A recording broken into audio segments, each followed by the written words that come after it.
और दोस्तों एक बार फिर से आपका स्वागत है आपके अपने यूट्यूब चैनल कृषि पॉइंट पर। दोस्तों आज मैं आपके लिए कोई चैप्टर लेकर नहीं हाजिर हुआ हूं, बल्कि आपका क्लास 11th एग्रोनॉमी वालों का जो मॉडल पेपर है जो बोर्ड के द्वारा निकाला गया है उसको लेकर हाजिर हुआ हूं। यह मॉडल पेपर जो मैं आपको बताऊंगा इस वीडियो में वो बोर्ड द्वारा निकाला गया है। हर सत्र में बोर्ड एक मॉडल पेपर निकालता है जिससे बच्चों को एक प्री जानकारी मिल सके पेपर होने से पहले कि पेपर कैसा होता है, पेपर का फॉर्मेट उसमें बताया जाता है।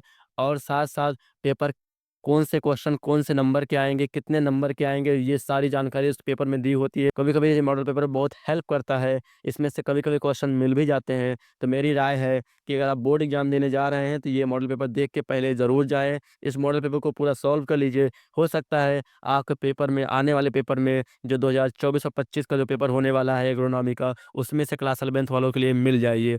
तो वीडियो को लास्ट ज़रूर देखिएगा। चैनल पे नए हैं, चैनल को सब्सक्राइब करिएगा, बेल आइकन को प्रेस कीजिएगा। शुरू करते हैं। तो ये पेपर का फॉर्मेट है दोस्तों, आप देख सकते हैं इस पे लिखा गया है मॉडल पेपर 2024-25 और लिखा गया है कृषि सस्य विज्ञान कक्षा 11 कृषि प्रथम, जो कि लिखा गया है। यह लिखा गया है केवल कृषि भाग 1 विद्यार्थियों के लिए है।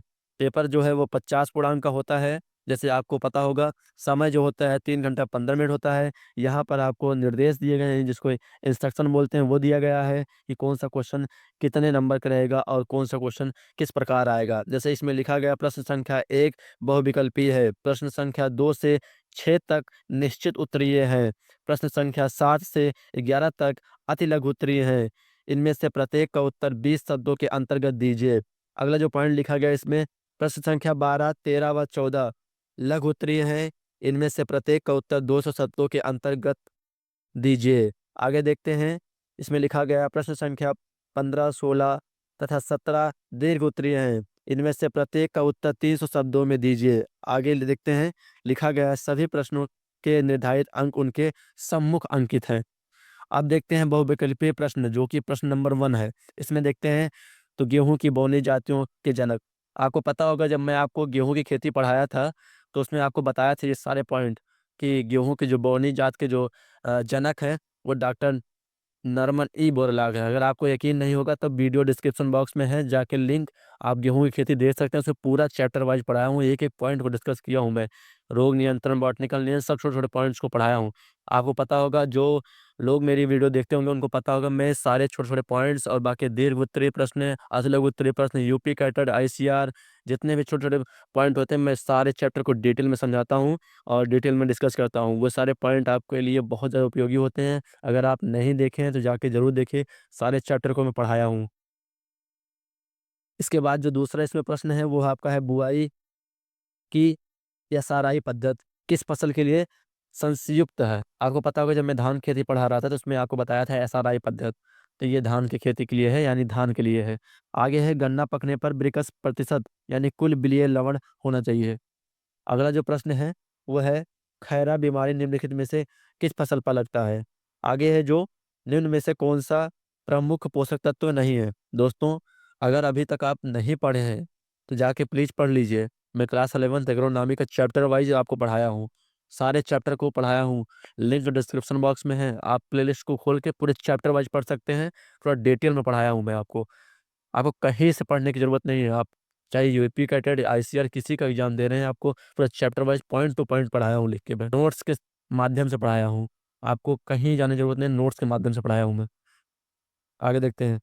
अब देखते हैं निश्चित उत्तरीय प्रश्न 2, जो कि प्रश्न नंबर 2 है वो है 1 हेक्टेयर के लिए बरसीम की बीज की मात्रा लिखिए। फिर उसके बाद है संकर मक्का की 2 जातियों के नाम लिखिए। ये सब आपको पढ़ाया हूँ मैं। उसके बाद है सरसों के प्रति हेक्टेयर उपज लिखिए, ये भी पढ़ाया हूँ।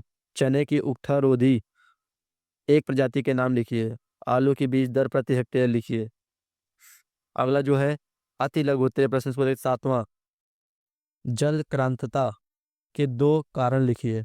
आगे देखते हैं 8वां, 2 नाइट्रोजन उर्वरकों के नाम लिखिए। 9वां, एरोइंग से क्या तात्पर्य है। 10वां जो है हरी खाद वाले 2 फसलों के नाम लिखिए। 11वां जो है गन्ने का बीज शोधन लिखिए। आगे देखते हैं 12वां, पौधे के आवश्यक पोषक तत्वों का वर्गीकरण कीजिए, किसी एक मुख्य पोषक तत्व की व्याख्या कीजिए। अगला जो है 13वां, पर्यावरण प्रदूषण के नियंत्रण के लिए सामान्य उपाय लिखिए। अगला जो है 14वां, हरी खाद किसे कहते हैं? हरी खाद की फसलों के नाम लिखिए तथा इसके प्रयोग विधि भी लिखिए। आगे देखते हैं दीर्घ-उत्तरी, जो कि आपका 6 नंबर का आता है। इससे पहले जो आपको बताया है अचलग-उत्तरी, वो आपका 2 नंबर का आता है। उसके बाद लघु-उत्तरीय 4 नंबर का आता है। उसके बाद दीर्घ-उत्तरीय देखेंगे जो कि 6 नंबर का आता है। 15 क्वेश्चन, चने की खेती का वर्णन निम्नलिखित 3 शीर्षकों के अंतर्गत कीजिए। चने की खेती आपको डिटेल में पढ़ाया हूँ, आप देख सकते हैं। पहला है उपयुक्त भूमि एवं बीज दर। आप उस वीडियो में देखेंगे तो आपको ये पूरा पॉइंट बताया हूँ मैं। उसके बाद है बोने का समय एवं बीज शोधन, ये भी बताया हूँ मैं। उसके बाद है एक प्रमुख कीट और इसका नियंत्रण लिखिए। पूरा पॉइंट, ये जो तीनों पॉइंट है वो आप जो वीडियो बनाया हूँ मैं चने की खेती पे, वो पूरा पॉइंट आपको नोट्स के माध्यम से आपको बताया हूँ पूरा डिटेल में। ये तीनों पॉइंट उस वीडियो में आपको बताया हूँ मैं, आप जाके पढ़ सकते हैं। और देखिए अथवा करके है, अम्लीय मृदा किसे कहते हैं? अम्लीय मृदा बनने के कारण तथा सुधारने के उपायों की व्याख्या कीजिए। इनमें से आप किसी एक को कर सकते हैं। 16वां, मूंगफली की खेती का वर्णन कीजिए, निम्नलिखित शीर्षकों पर कीजिए। मूंगफली की खेती अगर आप अभी तक नहीं पढ़े होंगे तो आप जाके पढ़ लीजिए। ये सारे शीर्षक उसमें मैं आपको विधिवत पढ़ाया हूँ मूंगफली की खेती में। तो जो पहला है दोस्तों वो है संतुलित जातियाँ, और जो दूसरा है वो खाद एवं उर्वरक, और तीसरा जो है वो है आपका बीज दर। अगर मूंगफली की खेती आप हमारे जाके वीडियो देखेंगे तो ये तीनों पॉइंट इसमें मैं कवर किया हूँ, तो आप जाके ज़रूर देखिएगा। उसके बाद अथवा करके इसमें दिया गया है एसआरआई पद्धति से धान उगाने की विधि का वर्णन कीजिए।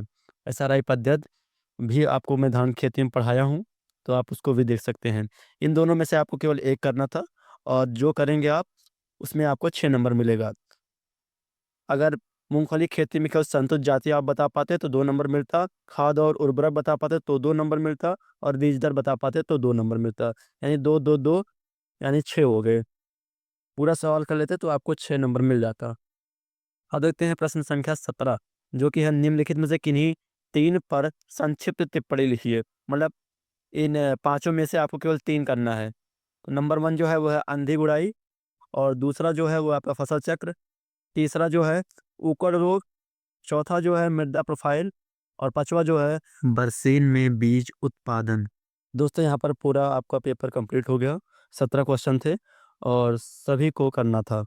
इस प्रकार आपका बोर्ड द्वारा निकाला गया ये मॉडल पेपर है। इसको हल्के में मत लीजिएगा, क्योंकि अगर बोर्ड इसको निकालता है तो इसके पीछे कुछ न कुछ इसका अपना रीज़न होता होगा। हो सकता है इसमें कुछ क्वेश्चन मिल जाएँ, हो सकता हो कि आपके इस प्रश्न में से कोई न कोई क्वेश्चन आपके बोर्ड एग्ज़ाम में मिल जाए और आपको बहुत ज़्यादा मदद मिले इस सारे क्वेश्चन से। तो इसको ज़रूर देख के जाइएगा और सॉल्व करके जाइएगा। हो सकता है आपके बोर्ड एग्ज़ाम में इससे बहुत सारे बेनिफिट मिल जाए। और कमेंट बॉक्स में ज़रूर बताइए कि आपको वीडियो कैसी लगी। वीडियो अच्छी लगी तो लाइक कीजिएगा, शेयर कीजिएगा और सब्सक्राइब कीजिएगा। मिलते हैं अगली वीडियो में, तब तक के लिए खुश रहिए, मस्त रहिए, स्वस्थ रहिए। जय हिंद, जय भारत।